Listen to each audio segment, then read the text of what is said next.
मार्च 2001 India versus Australia, 3 मैचों की test series.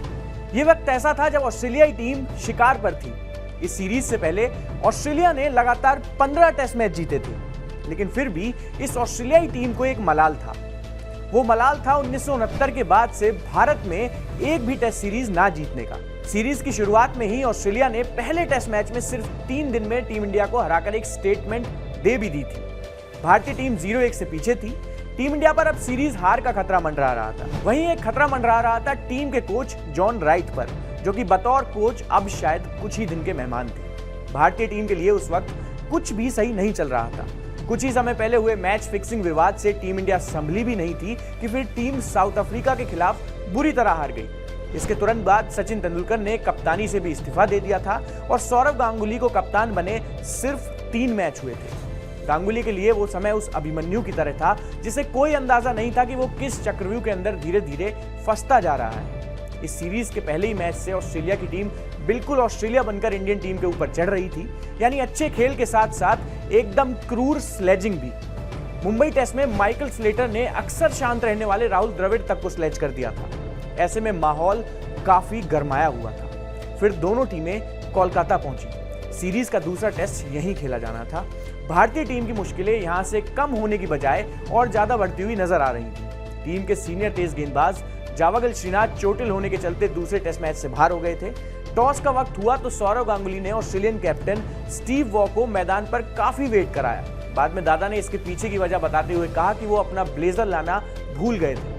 ऑस्ट्रेलियाई टीम बैटिंग के लिए मैदान पर उतरी और यहीं से एकदम अपने रवैये के अनुकूल मैथ्यू हेडन और जस्टिन लैंगर ने बल्ला भांजना शुरू किया। इंडियन टीम को जब पहला विकेट मिला तब तक बोर्ड पर 100 से ज्यादा रन लग चुके थे। बाद में मैथ्यू हेडन सिर्फ 3 रन से अपना शतक बनाने से चूक गए और उन्हें हरभजन सिंह ने आउट किया। भज्जी ने इसके बाद 3 लगातार गेंदों पर रिकी पॉन्टिंग, एडम गिलक्रिस्ट और शेन वॉन को भी पवेलियन भेजा। जलंधर में जन्मा एक लड़का सिर्फ 20 साल की उम्र में भारत के लिए टेस्ट में सबसे पहले हैट्रिक लेने वाला बॉलर बन जाएगा, इस बात का अंदाजा उस दिन से पहले किसी को भी नहीं था। इस सीरीज में यह पहला मौका था जब पंटर की ऑस्ट्रेलियाई टीम बैकफुट पर थी।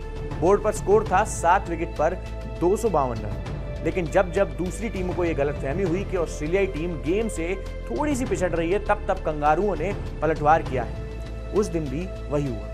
जेसन गिलस्पी ने एक छोर संभाले रखा और दूसरे एंड से ऑस्ट्रेलियाई कप्तान स्टीव वॉ ने अकेले ही 110 रन ठोक दिए। खुद गिलस्पी ने 147 गेंदों का सामना किया और 46 रन उनके बल्ले से भी आए।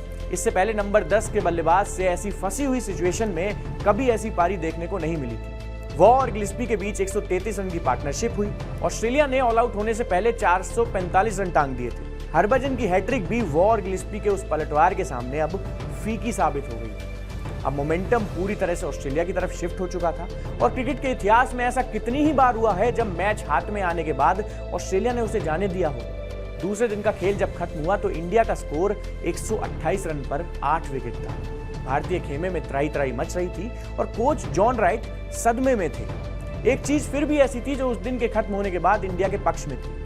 वीवीएस लक्ष्मण 26 रन बनाकर नॉट आउट लौटे थे। बेहद छोटी सी उम्मीद थी कि लक्ष्मण शायद बचा लेंगे, लेकिन तीसरे दिन वो अंपायर के एक गलत निर्णय का शिकार हो गए और उन्हें 59 के निजी स्कोर पर कैच आउट दे दिया गया। पूरी टीम 171 रन पर पैक हो चुकी थी और ये मैच भी सिर्फ 3 दिन में जाता हुआ नजर आ रहा था, साथ साथ टेस्ट सीरीज भी।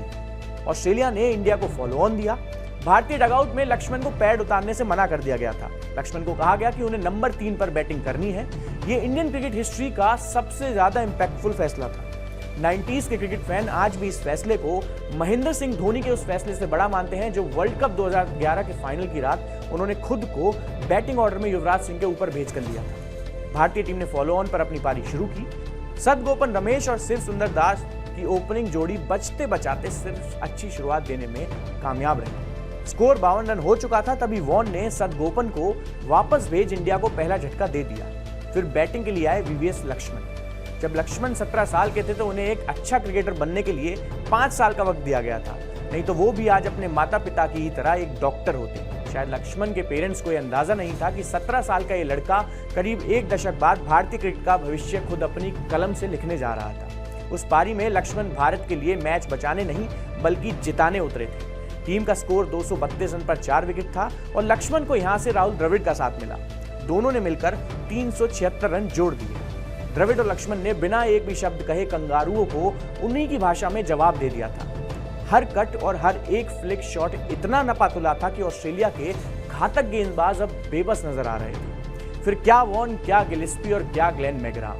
इस पूरी पारी के बारे में जब उस मैच के अंपायर पीटर विली से पूछा गया तो उन्होंने कहा कि मुझे याद नहीं कि पूरे चौथे दिन का खेल खत्म होने तक मेरे पास कोई अपील आई भी थी। द्रविड़ ने अपना शतक पूरा किया और बल्ला सीधा कमेंट्री बॉक्स की तरफ पॉइंट कर दिया।